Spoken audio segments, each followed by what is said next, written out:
All right. Hello and welcome back to the Texas A&M Dermatology Interest Group podcast.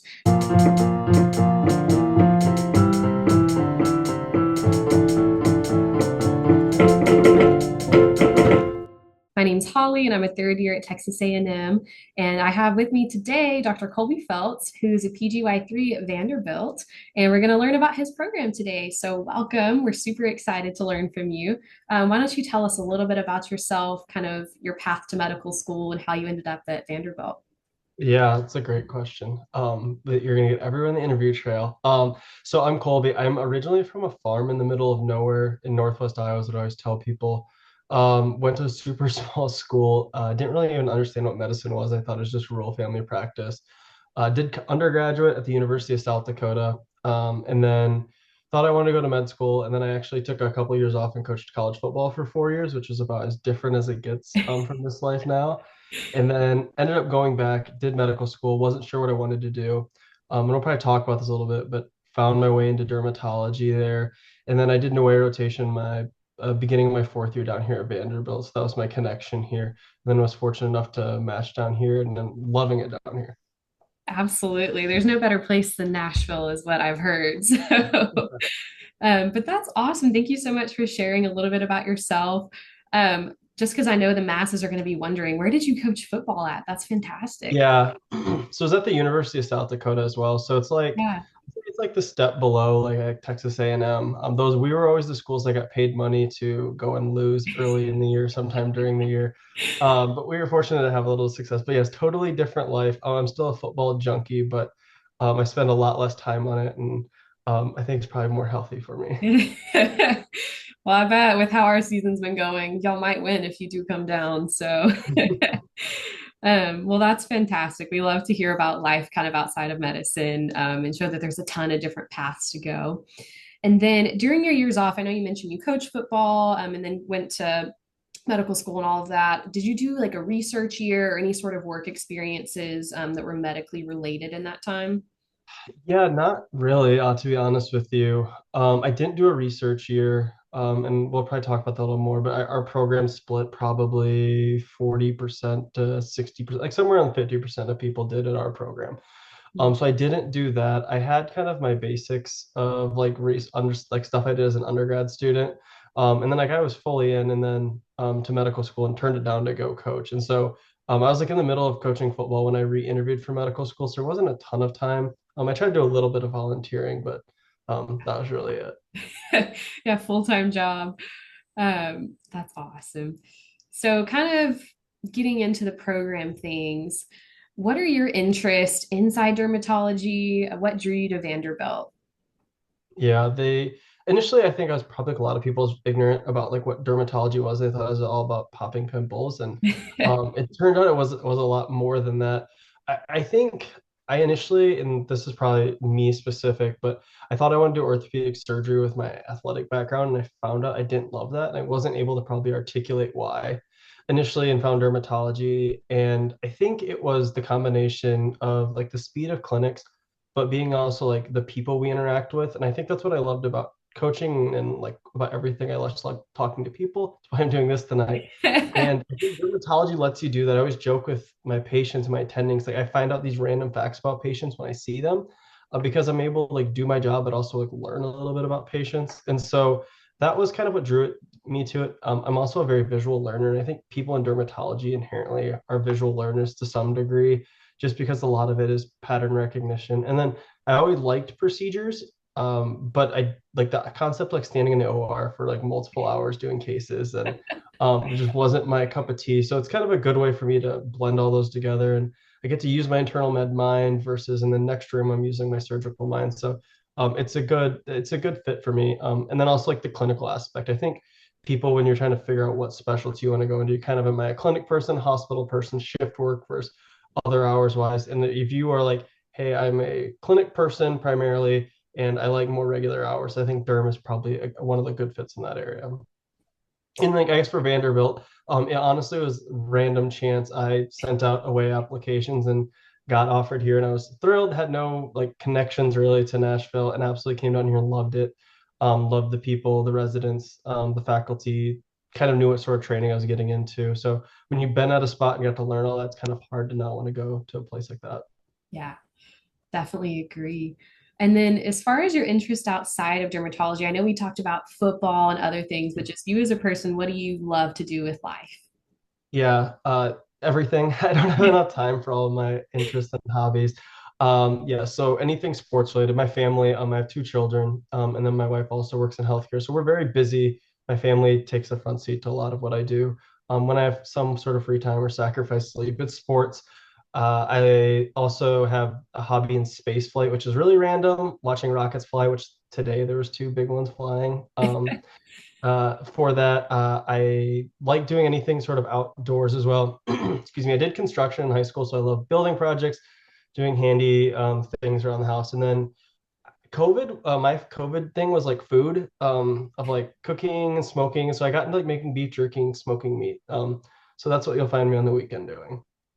We have heard about the magic jerky from a little birdie that told me to ask about it. But that's super fun. So it sounds like you're busy, doing all the things with family and with residency, but still able to kind of keep up with your passions and things that you love. Um, is there any like secret things you put in your smoker for the beef jerky or anything like that?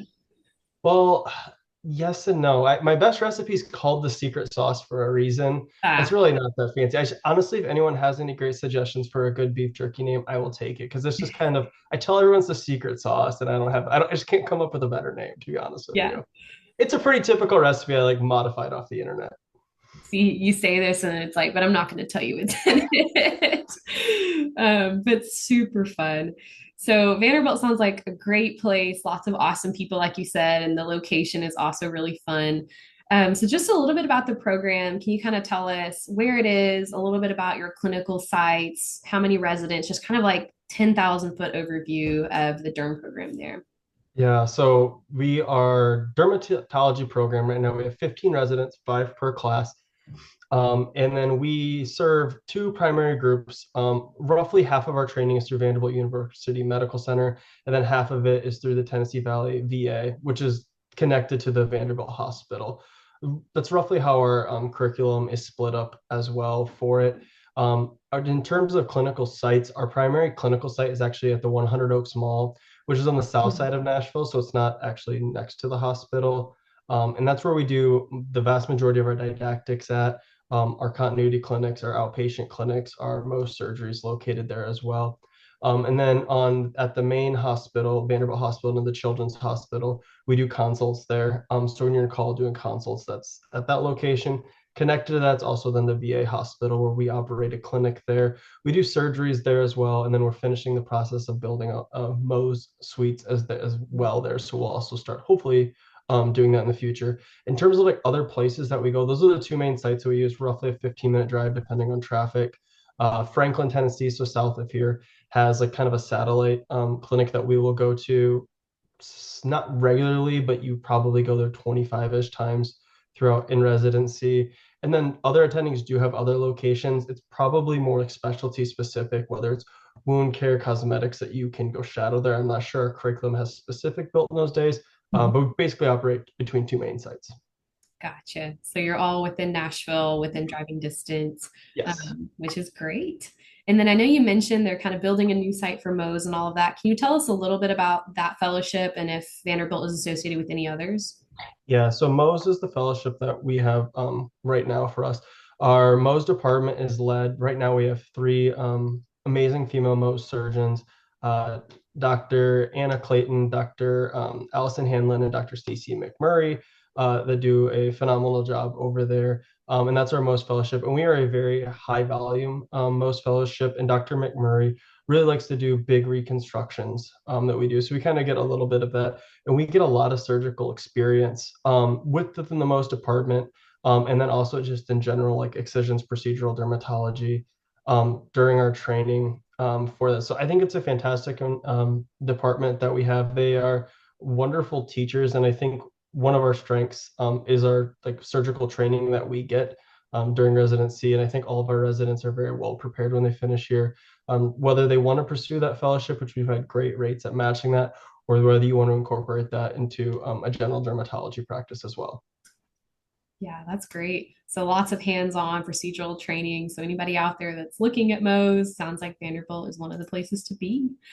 And a little bit on the side for medical students, does your institution have a research fellowship for medical students? And if they do, can you tell us a little bit about it?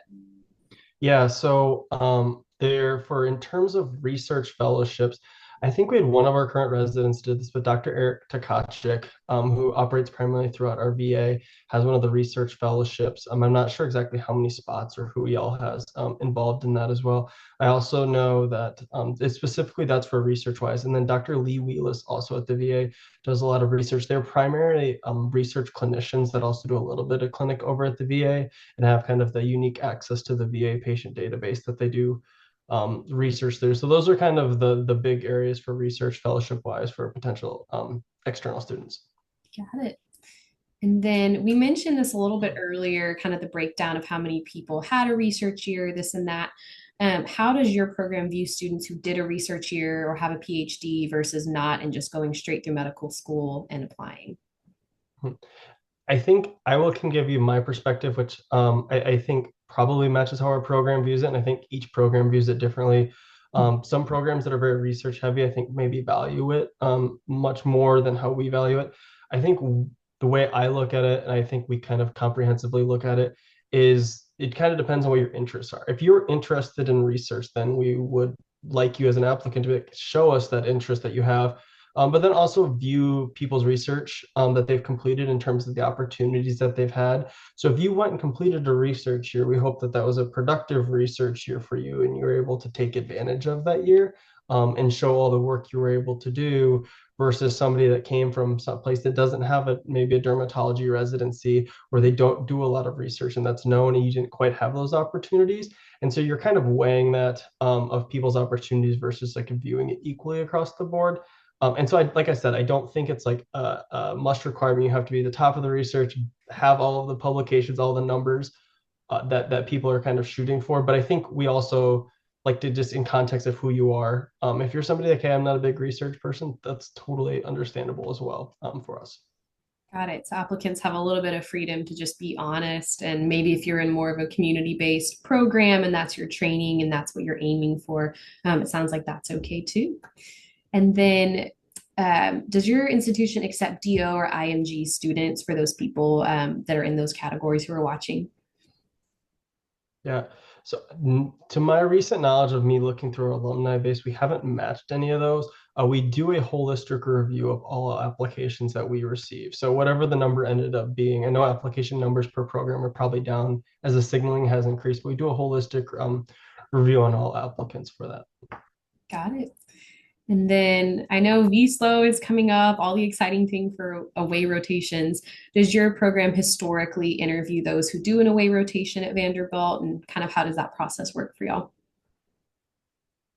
We do not interview everyone that does an away rotation for us. However, I will say, I think the way I viewed it, my mentors taught me, and I would tell any medical students, is the view away rotation is basically a month-long interview already for you.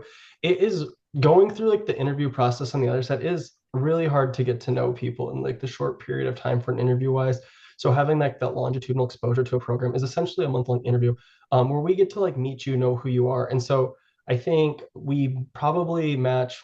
I mean, this is recent numbers. Probably I'd say 50% of our students have either been home students who have done rotations or away rotators that have rotated with us. And I think just historically speaking, those people get higher interview rates because we know them, we've had that exposure to them and kind of got to see like a month-long rotation, away rotation can be hard, especially if it's like your second or third one in a row and it can kind of be a mental grind.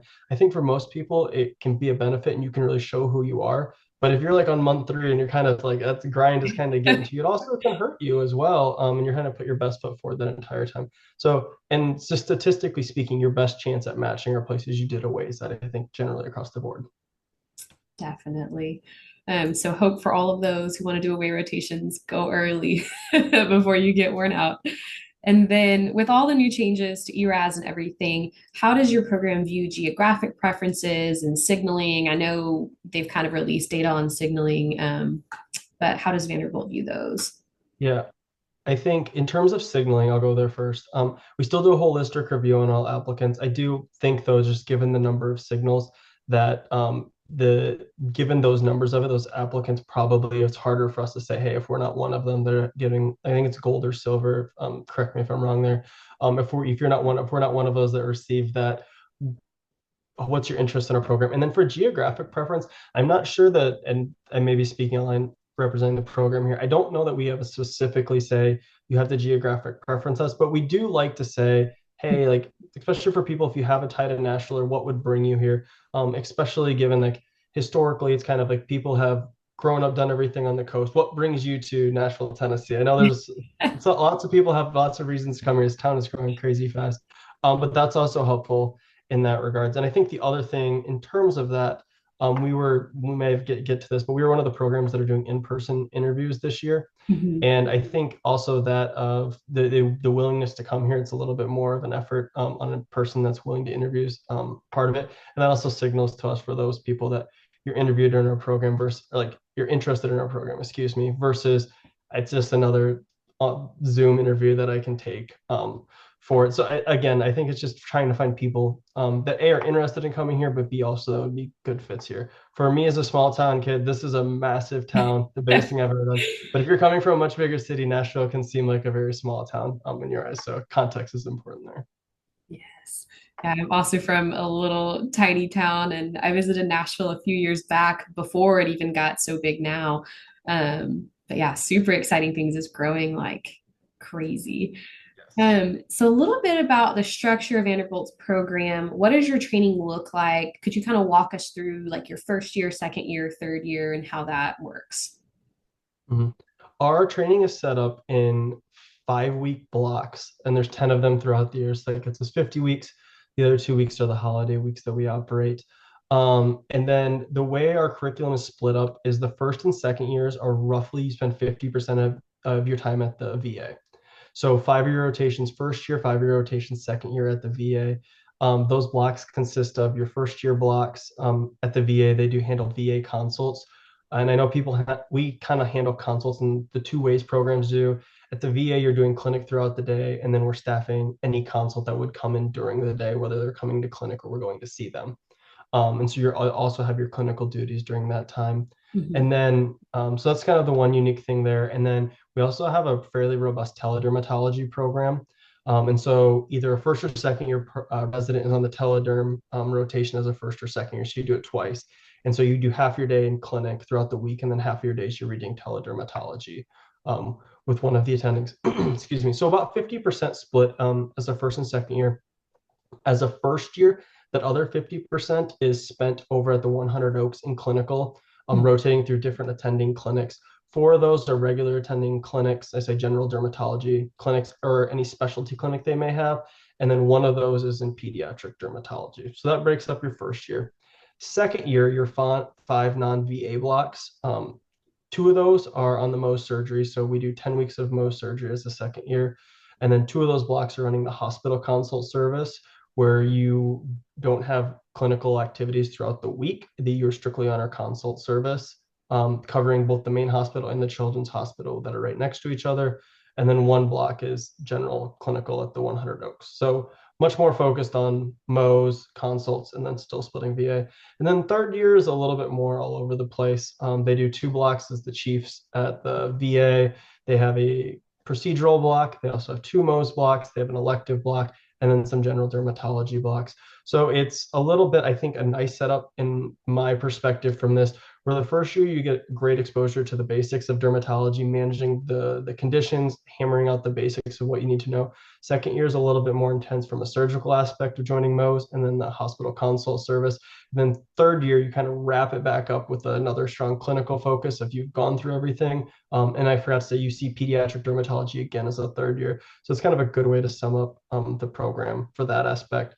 And then throughout our program, our call is starts as a first year over Labor Day weekend. So you get a couple months under your belt, and then you start our weekend to night call, and you do that through Labor Day as a second year. So you complete all of your calls, so weekend and night responsibilities for that from Labor Day of your first year to early second year Labor Day weekend. Got it. So it sounds like they really step you up appropriately and kind of set you up for success, giving you more responsibility each year. and getting really procedural second year. So super good, super exciting. So we've talked about a lot of the strengths of your program already, but what would you say from your personal experience and just what you've seen? What are the strengths of Vanderbilt in the derm program? Yeah. All right. I wanted to make sure I said this right. I wrote these down. Okay. Pull So up the notes. I know I had to pull up my notes for this one. I've been doing good. So I think our surgical, that's an interest of mine, so that's probably why I say it first, but I think our surgical training is great. You get 2 blocks of Mohs. So 10 weeks of Mohs is the second year, 10 more is a third year, plus a procedural block, and however you organize that as a third year, plus however you orchestrate your electives. That's just that regard. And then as whenever you're on a VA rotation, you're spending half a day a week also doing VA surgeries, whether it's with the Mohs fellow who comes over there one day a week or with our chief resident. And so day one of residency, if you have that Monday morning surgical block of the VA, you're hopping right into those cases. Yeah. And so it's great experience initially. And I think we have great graduated autonomy as we go through that for our surgical training of what your comfortability is coming in. And people come in all different levels for it into dermatology residency. And I would say our residents are comfortable even by the end of first year performing our excisions at the VA. And all of a sudden progressing in Mohs to helping do closures and take stages. I think we get really good surgical training that when you would get done here, you're confident whatever you want to do. I think another strength of ours is the complex medical dermatology. We have a fairly robust consult service that we're having to pull a second resident at times to help out because our volume is so high, and would love to add a whole nother resident spot just to assist with that. And our hospitals continuing to expand. And we see really complex medical dermatology cases. Dr. Annie Dewan, who's in our program, she did an extra year in that, and we're seeing crazy cases. And it's so great that we get that training. And I wanted to go to a program that had that opportunity to see these difficult cases, use some of these like medicines that we don't use all the time, so that I was comfortable using them when I got done. And part of the program structure I failed to mention, I think ties in here, is we do a half day of continuity clinic every week. So Mhm. it's Tuesday morning as first years, Wednesday morning as second years, and Wednesday afternoon as third years. And so initially, I think it starts out fairly routine dermatology that we see. You may have had 1 or 2 complex patients, but when you get to second year, you're starting to see your own hospital follow-ups, and then your continuity clinic very rapidly becomes very complex medical dermatology. And that is staffed by Dr. Annie Dewan and Dr. Jamie Miller, who have done complex medical dermatology and just whizzes and know every trick in the books for those difficult patients. And so I think you just like you get really comfortable with the unknown sick patients handling these more intense medicines. And like I said, if you don't do it in residency, it's really hard to become comfortable afterwards for that. And then third, I think the patient volume, particularly like how we operate at the VA, is we have a robust veteran population here, and Nashville is continuing to grow, and us being able to handle it. And I think every resident that's graduated says that our VA experience is the most that they get towards if they go private practice dermatology and handling the volume of patients and being efficient enough to do that while also making the workload manageable for us in residency. And then lastly, I'll say our dermatopathology training, I think, is excellent. We don't have a fellowship. We have 3 excellent derm path trained, and we do didactics, which I know we'll talk about this a little bit, but we do an hour of derm path every Tuesday morning, every Wednesday morning, sometimes on Thursday afternoons, and occasionally during our regular didactic sessions, do more derm path every week. So I think we get really good training in that as well. So when we get to that portion of all of our tests, whether it's an interest or not of yours, we feel really comfortable with that. Yeah, that's great. So it sounds like you really get a lot of complex training, in-depth training, and you learn how to deal with high volume, like you said, which is pretty unique. You have all three things all in one place. So fantastic strengths. I feel like everybody who's going to watch this is going to be really excited about Vanderbilt by the end. And then we've talked about a lot of the positives. Are there any things that you've noticed or that your program has noticed that they're working on making improvements towards, some more so weaknesses? Mhm. Yeah, I think the biggest one that we're working on changing, I think we've developed it better, is I talked about how busy our consult service was, but Mhm. at times it had gotten so busy that for a solo resident, it was kind of difficult. How do we manage to make sure you're still getting good training and learning while you're doing this, Yeah. handling the volume? While having another resident would be super helpful for that. There's a lot of admin stuff that I don't know anything about for that.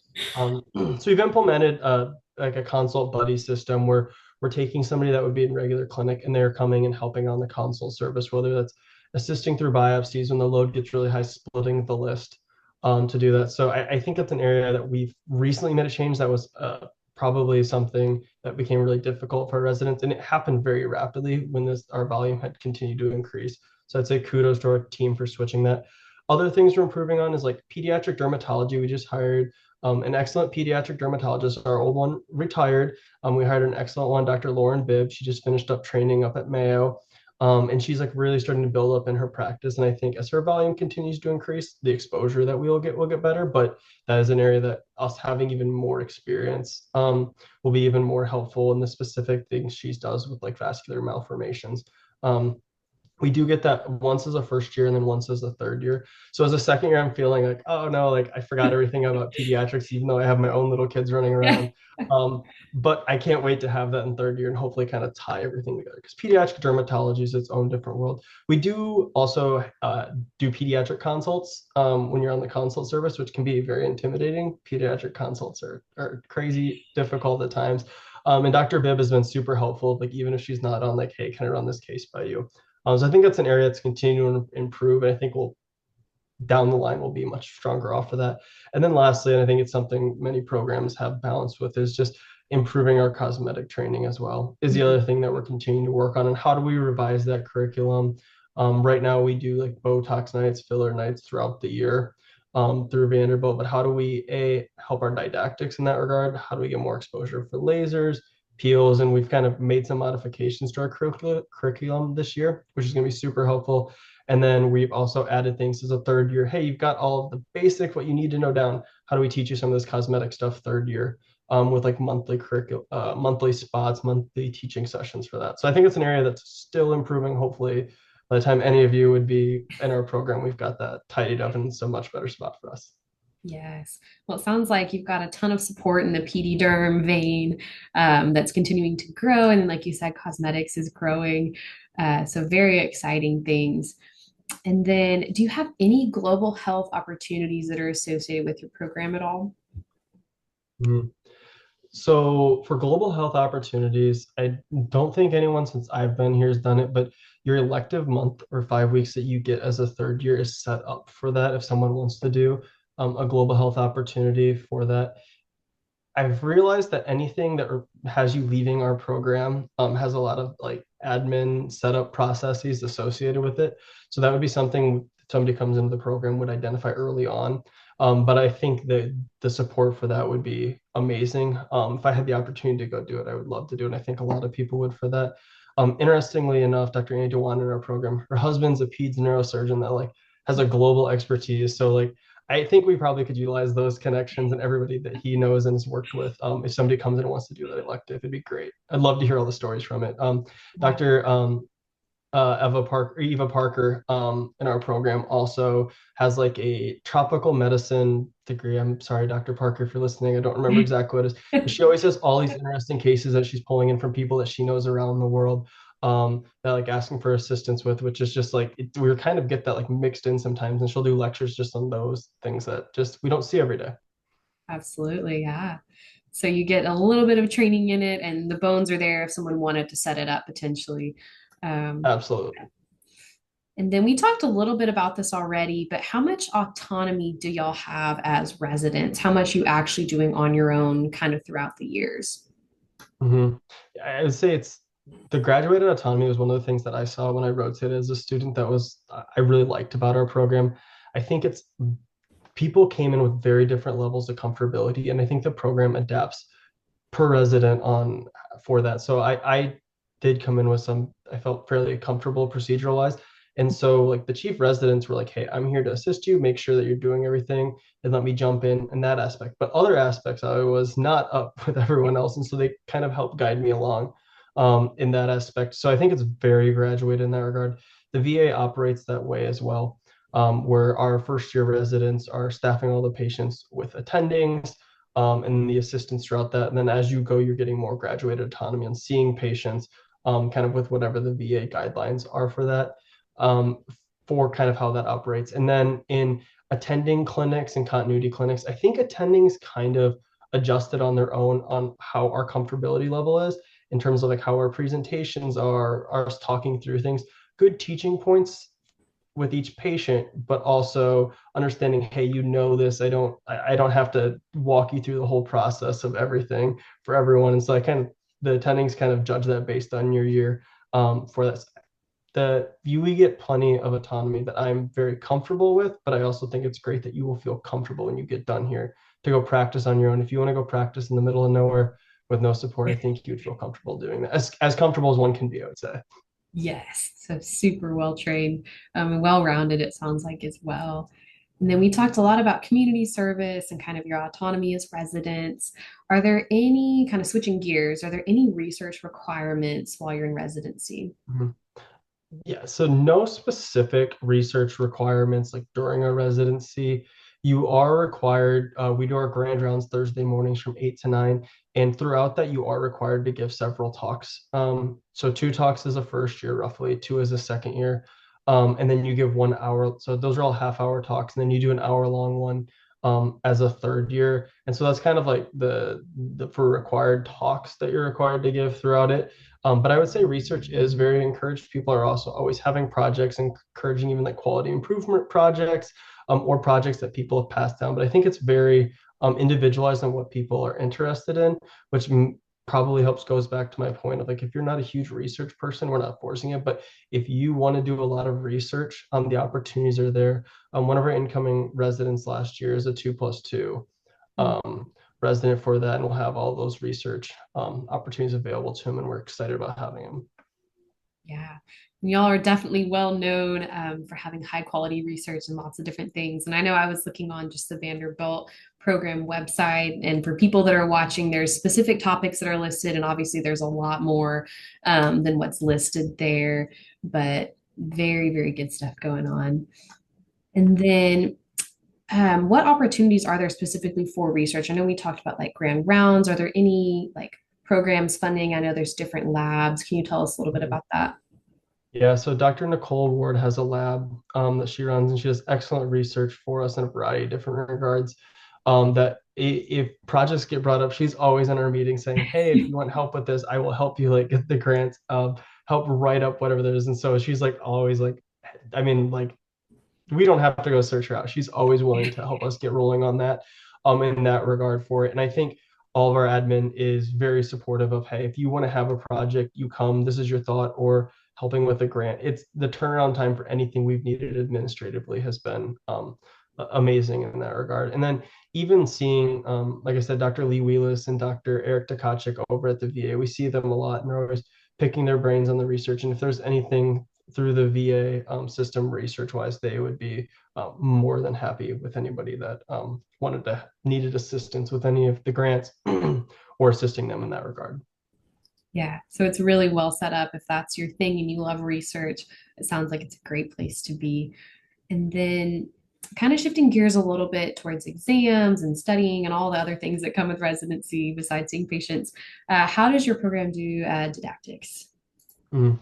So our Friday mornings are booked off for didactics, roughly 7 a.m. to 11 a.m., or if it runs a little bit over, is scheduled in that regard. And then, like I said earlier, Tuesday, Wednesday mornings are Derm Path. Most of it's at the scope. Some of it we've got uploaded digitally as well. We work through chapters and we do unknowns every week. So, and then like we talked about graduated autonomy. We kind of do that for the first year residents as well. Of like we're just getting them used to seeing slides, and then once we've gone through a chapter, we're starting to ask them questions on that.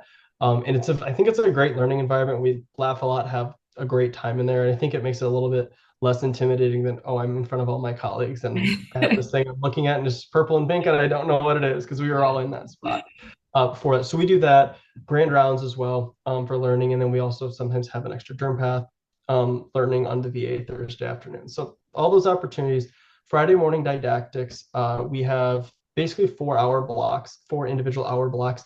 I'd say roughly 75% of our lectures are faculty driven and about 25% are resident driven, encompassing a variety of different factors. And our chief residents work for the upcoming years to figure out like what topics have people really enjoyed learning about in the past, where can we modify things. And it's not just all clinical. We've done coding lectures, we've had our specialty pharmacy people come in to talk about the prior auth like process what we can be doing for all that, which they are like a lifesaver for us here. Yeah. Shout out Matt Bowles, our whole pharmacy crew. They saved years off my life with all of that. And so we kind of organized that curriculum in that regard, and also in input from residents previously of, hey, I want to get more training in this, or I want to hear about different ideas on how to do that. And then lastly, for our grand round speakers as well, we have people bring in suggestions of, hey, I want to know more about this. So today we had an excellent talk on like surgical management for HS for dermatologists. And that was like something that we wanted to learn more about, and we're able to bring speakers in for it. I love our didactics time. It's a great way to learn. And I somebody one time told me that dermatology is like you're learning step one in residency, but it's all dermatology. And so you have to have the ability to like, how does your residency operate? You have enough time to do that. And our didactics time is a great way for us to learn some of the clinical stuff, but also then learn all of the random 3,000 dermatology diseases you have to know as well. Yes, and I love that y'all have specialty pharmacy training for all the prior auths and all the things that you'll deal with in practice. That's really exciting. And then, do you have any protected study time or protected research time that's built into all of that? Mhm. Yeah, we have also half a day of academic time each week. The only rotation that doesn't is just the consult block rotation. So 2 blocks is the second year. But that that half day throughout the entire year. So when the schedule comes out for the year, that block has a specific half day of protected time. So like 10 months in advance, hey, I've got this Thursday afternoon off, whether you need to schedule like your dogs to get their haircut, you have medical appointments, or whatever life things that happen that people that like things happen 8 to 5 Monday through Friday. You have the opportunity to do that if you need to. But then also all the other academic things that come up, whether it's the follow-up that you need to do, whether you're preparing for talks, whether you're working on research, it's kind of that time for you to be able to do that. It's a lifesaver to have. I think that's one of, I think, probably the things that helps keep us in line, where we feel like if you're falling behind or you have patient tasks or things to do, you can get that done. Then it's not cutting into your study time as well. Yeah, so you always know I have this reserved time that I can use for whatever I need at that moment. And Mhm. it's nice that you have it so far out so you can really plan things in. Yeah, it makes it great, even if like you're traveling to conferences or things of that nature. If, hey, I have Friday afternoon off, or I don't have it, can I switch with somebody? And our residents have, I will say here, you have to have like a team work environment to succeed. And even that of like helping other residents out, or something life happens. Like life doesn't stop when you go through medical school, as you guys all know, and it doesn't stop when you go through residency. And so having like a great co-residence, but also the ability and the flexibility to help you out makes it a much more doable process. Yes, for sure. And then we did talk about this earlier as well that your faculty is super receptive, super helpful, very involved. Tell us a little bit more about your program leadership, and then I want to talk about all your co-residents and everyone else Yeah. too. Yeah, so our program leadership is in a little bit of a transition period. Our chair left to kind of her like retirement job at Stanford. We're so happy for Dr. Kren. And so with kind of some of the reorganization, Dr. Andy Dewan, who was our former program director, has taken a new kind of administrative position within Vanderbilt. So our Dr. Rachel Champion, who was, I believe, I always get the assistant and associate confused. She's the second in charge. She's currently our interim chair. And we also have Dr. Dustin Taylor, one of our newer faculties, also on board for that. They have been, I would say, throughout all of the residency. I think the most important thing they do is they shield us from some of the issues that come up of like making sure like if they can handle it and keep us out of it so we can keep focused. It's been great. But other thing, I think they do a great job of like, I would say like taking care of the important things. There's a lot of little things that come up that you can spend a lot of energy and fight for, but I come back to like the consult service and how busy it was, and that was like an immediate big thing that needed to get fixed for a variety of reasons, and like that happened. And when there are other big things that come up, whether it's availability or specific clinics we need to get into, they've been very receptive to that. We roughly try to do monthly during our didactic sessions, do a monthly program director meeting in there as well. We also have like they're very receptive to like meeting with you, texting. There's an anonymous feedback form you can send in for things, and we're always trying to address just not like, oh, this has been stewing for 6 months now. I'm finding out about it. How do we kind of figure these issues out? Which has been good. It's sometimes hard when you feel like you say things and then it kind of falls on deaf ears. You don't know where things are going. And so having that feedback is great. Yeah, sounds like very proactive, and things aren't just kind of sitting and building, like you said, which is awesome. So things get addressed, and that just makes your program just better and better over time and makes everybody happy. So, Yeah, um, exactly. so kind of coming back to what all the medical students are wondering, everybody who's wanting to, interview match at Vanderbilt, what role do residents have in that process for interview and match, if any? Yeah. So in terms of the holistic review, I believe like there's the third year residents can participate in that, in addition to faculty for the review of the applicants. And then our first year residents are the ones that interview the residents that come in to interview. And the reason being for that is they are the only ones that will be here still around unless you join faculty, which that's what Durham is just a kind of a weird setup in that regard. So they interview in that regard. It's been really nice though, even though like I'm not interviewing this year, is like we've been able to do like the pre-night social and I've got to like meet all of those residents and be a little bit more involved. And even like during the interview day, we're like hosting a resident room, hanging out. We're like playing guess that song and playing all sorts of other games. And so it's been good to like meet the residents, even though like we're not involved like I was as a first year or the third year reviewing applications. But that's kind of how the process works for it. And then after that, obviously the faculty does whatever the faculty does. So out of my hands from The that magic point. spinning that occurs. Yeah, I don't know. It's kind of like how the match works. I don't understand it. I tried. I watched YouTube Yeah. videos, and I just gave up. So I just let that happen. Yep. Hope and a prayer and let someone else worry. Yes. And then you mentioned you have really fantastic co-residents. Tell me a little bit about the personalities, the interest of everyone that you're working with. I know you said you've got to be a team player. Tell me just a little bit about your people.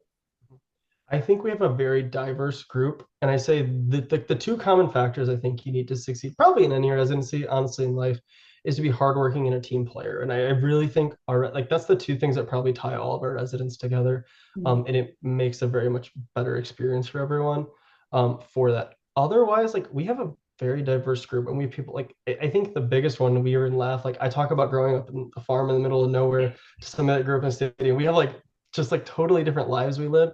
Yeah. And so we have people from all over, people that grew up with all sorts of different backgrounds, different medical schools. And I really think even like introverts, extroverts, I think especially like whichever personality you fit, we don't, when we interview, like we taboo, like I don't want somebody that fits our program. We want people that are going to come in and bring different ideas, might challenge what we do, make us think differently, because ultimately that makes us all better. So, and I think we even see that a good example of this is we did last week in didactics, we did a session where everyone brought up like an interesting case or how would you handle that case? And like I would hear the case and I might think one way, but one of my co-residents thinks differently. And it's just like such good learning because medicine is an art. There's not like an algorithm we follow, especially in difficult cases that we see. I think that probably speaks to just the diversity of even ideas, backgrounds that our residents have. But again, hardworking, hardworking team players, I think probably succeed anywhere in life, but really in residency. Yeah. And with your other co-residents, do you spend time with each other outside of clinic and hospital? Or are there kind of friend groups that pop up? What does that look like culture-wise? Yeah, I think a lot of people do spend a lot of time together. I probably don't. I'm the only one with children, so I spend a lot of time with my kids, unfortunately. Like fortunately for them, but like it kind of sacrifices with my co-residents. Actually five of our residents, I think five, live in the same building together downtown. So like they're doing that, they're studying together, in that regard. And I would say, yes, we have a great professional relationship, but we're all, I think, friends as well. It's not you walk into our resident room and it's a very tight, like we're probably joking around, saying how we need to be studying and laughing about something else going on. But I even think we get that in between classes. We have like teams set up, with the first year, second year, and third year. And so as we go through grand rounds where we do Kodachromes, and as we work through, you kind of have your little team that you're relying on or asking questions, between. And so some of that happens organically, but some of it we help build in, as well. But yeah, we have like a social coordinator who's always trying to set things up to get people, of hanging out together. Sometimes it's kind of like the VA group is like, hey, let's go get food afterwards. It's not just even the residents. Like we're like we'll go have like the attendings will come out, and come get food with us, or we go out with like the nursing staff. It's again that whole team atmosphere. It's not just like strictly professional, but we also are hanging out outside of work, which hopefully means we're like a fun group to hang out with and people enjoy coming to be with us. Yeah. And then, so you're in this big city, all the things are going on. What are the residents doing for fun, kind of outside of the hospital? What are the big things that you've noticed? I know you're hanging out with your kiddos, going to sporting events, but what are people doing? Yeah, I think Nashville has got a great blend of kind of whatever sort of person you are, what kind of fills your cup outside of medicine that you want to do. Obviously, people know Nashville for the music scene, so if that's your thing, like this is the place to come. And it's not just country music. I mean, we have Bridgestone Arena and then the Titan Stadium get huge artists that come in. I remember, and Taylor Swift kind of was country, but now she's pop. And everyone was like going to the Taylor Swift concert in the rain that was here. I know the Beyonce concert was a big hit here as well. So I think if music's your thing, we've got that here. That's Nashville. But also, like if you're an outdoors person, like there's a ton of outdoor activities. There's Radnor Lake just on the south side of town, which is a beautiful area to go do hiking. If you're more adventurous, you drive less than an hour and you can get these huge parks with waterfalls. If that's what is your thing. And there's great parks all over town. In that regard, I think the food scene. I mean, I come from a very small area, so I think the food scene's amazing. Everyone else like says it's pretty good, so I'm gonna trust them as well. So food is your thing as well. We've got that available, and again, I think everyone also. I don't use the airport a ton, but everyone's like the airport's super accessible here. Security is like amazing to get through, and there's continue to expand flights all over. So we have people that are always not having issues going anywhere. If you're like person that's say I gotta get traveling, I got places to be that's a great option as well here. But I really think everyone kind of whatever fills your cup. And we have a very diverse group. I think we're all happy with Nashville for that. Yeah, so it sounds like you truly have it all. You've got jet setters, you've got music, you've got sports, everything. And then Mhm. I know you mentioned, five residents live in the same building, things like that. Would you say that most people are living in a certain area, apartment, houses? What does the living situation look like for you guys? I think it's fairly mixed between people. There's a few people that bought houses, and there's the physician loan. People can look up if they would like for that. So some people have bought houses, some people are renting houses, and then some people are living in apartments. In the distribution of Nashville, I would say first year, most people tend to live closer to downtown, which is where kind of also where the medical center, the hospital is at, and also the VA is at. And then I think if people do move, they tend to like broaden their reach in the city a little bit. Most people are within kind of city, the rough Nashville limits. Some people are out in the suburbs, with a little bit more of a drive um, for that reason. But I also think it's kind of who you are. There's people that love the big city. I want to walk everywhere, and we've got all of that, and they all live downtown. I like my space, so I live a little bit further out, but that works perfect for me as well. And again, fills my cup in the way I need it. And so I think you kind of have the opportunity to do both here. Mm. And then for people who might not have ever been to Nashville or have seen it, if someone is living downtown, say their first year, is it necessary to have a car or is a public transportation set up to get you wherever you need to go? I think having a car is a necessity with our program. And I think it's more about in the morning, we do all of our didactics at 100 Oaks. And then when you're having to go to the VA or if you're headed to the hospital for something, that transition, um, very rarely are you ever driving one place and then having to drive over at lunchtime to go somewhere else. There's like maybe that happens one time a week. But having that or also heading down to Franklin, I think you pretty much are going to have that in Nashville for that. The city also has grown so fast, which is part of the appeal. I think everyone's wanting to come here, but also has made transportation and roads the same problems that come with it. You just can't. There's an engineer once told me one of my patients like you just can't build the roads as fast as the people are coming in the transportation. So that's probably one of the issues we're dealing with. Yeah, so maybe some commute times and things worked in there. So cars definitely needed. And then you mentioned that you were the only person, I guess, in your year that had children. What would you say the breakdown is of residents being, single versus married, having children, kind of different phases of life? What would you say? Mm. Yeah, I'd say it's probably 50-50. Although I feel like a few like have gotten married, like engaged and came in and have been married recently in residency. I think I'm the only one with children. I know one of our residents coming in next year also has children for that regard, but I still think it's like it's again the diverse mix that we kind of get. Everyone they talk to me and they probably get annoyed at me talking about my kids, but I'm like the difference when we talk about that.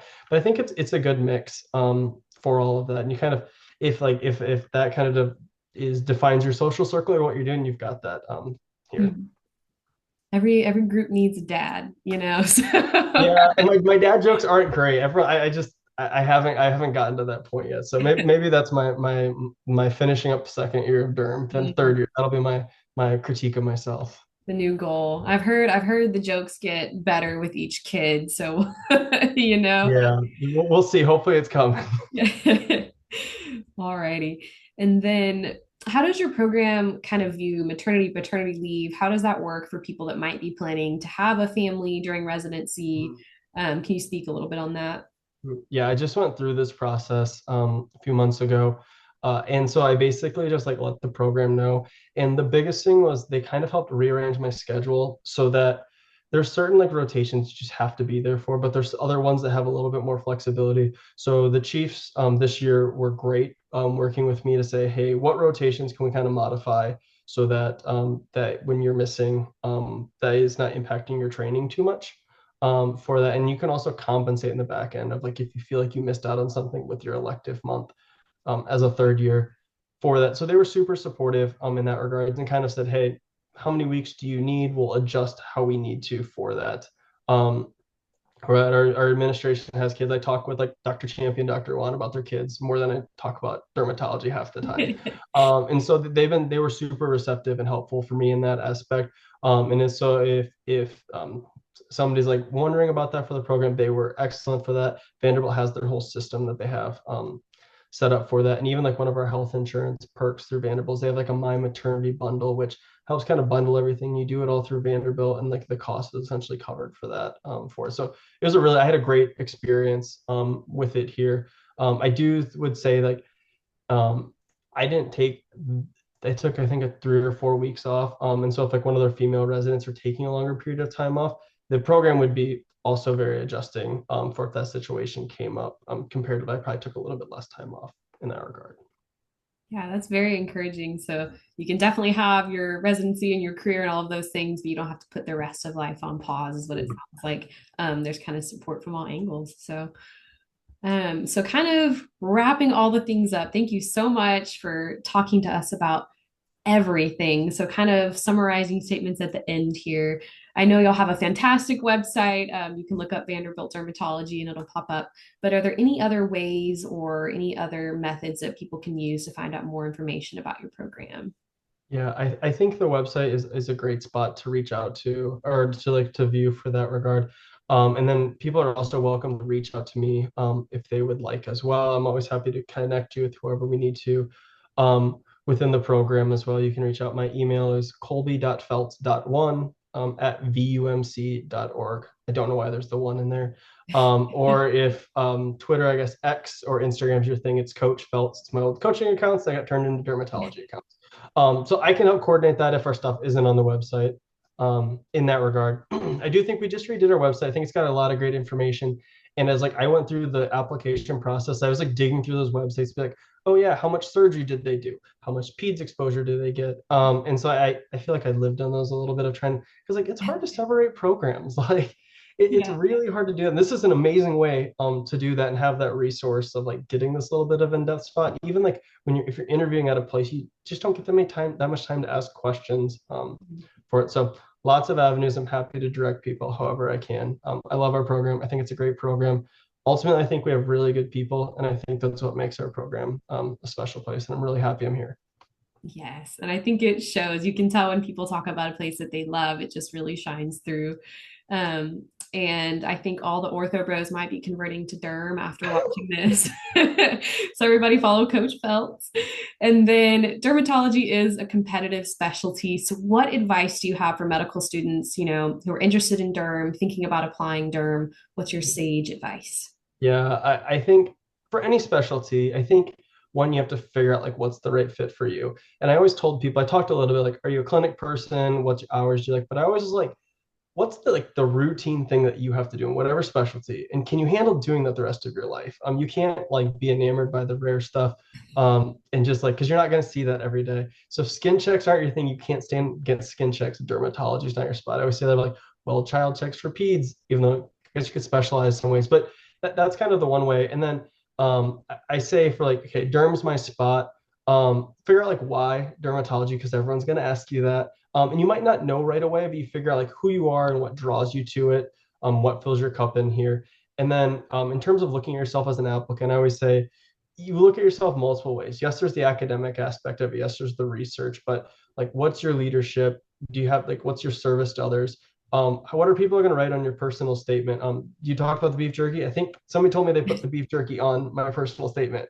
Um, for that. And so there's that aspect of it. And then also like, what is the program looking for? And are you that sort of person? Are you that person that is going to help make them a better program? And so I always encourage medical students, like look at those areas. Are there areas that you could improve on, and be honest with yourself, or your mentors will help you with that. And then figure out, okay, how can I make those areas so I'm a strong applicant all around. Ultimately, dermatology is hard. It's a hard field to get into. It's a really difficult process. It's frustrating. I don't have the answer to it. I wish I did. I wish a lot of people did. But I think your best thing is say, I like dermatology. Here's my why. Here's the best foot that I've put forward, and just show your programs who you are, and then see where the cards fall. Yes, so definitely no magic answer. If there was, this would go viral instantly. But thank you. Very good advice to kind of for everyone to take with this. And then, kind of lastly, so this whole podcast is centered around giving students a view into residency programs. Is there anything that you did or any advice you have for medical students who are in the process of applying and choosing residency programs and kind of whittling down their list? So all my interviews were virtual, which I think a lot still are, but I like wrote down everything about all these programs that ultimately ended up being a gut feel as well, because of the fact I think you get a feeling of like what you kind of want, and things that you don't know that are important, like I was like, oh, location, I want to go wherever, but like ultimately that has a lot to do with your happiness outside of medicine. It's like where you're at. Do I really want to go somewhere different, like access to family, friends? What are the things that are going to keep you like happy? I keep saying fill your cup, but like what's going to keep you motivated, what's going to keep you excited outside of medicine, is a big important thing. And then I also think, what do you want to get out of your training? For that, I thought, and I might still like, I want to go do dermatology by myself in the middle of nowhere, and I wanted to go somewhere that I knew was going to train me really well for that. If you have like a niche area that you really want to learn about, or you pediatrics is your thing, like there are programs that do a lot more of that. And so I think there's the two aspects of it. It's like for you personally, nothing to do with the program, but like where you're going, the support you're going to have, is it a good spot for you to go? And then secondly, trying to figure out like what programs kind of match what I'm interested in on the back end. And you might not know, and it's totally fine. Like just like entering med school, you might not know what you wanted to do. Same thing with dermatology. Is like, do I want to do academics? Do I want to do private practice? Do I want to do a fellowship? You don't have to know that going in, but if you kind of know like these are the things I'm more interested in, making sure the opportunities the program has, or how their didactics are set up, or how their curriculum set up, matches what you want. Got it. I think that's a really great way of looking at it.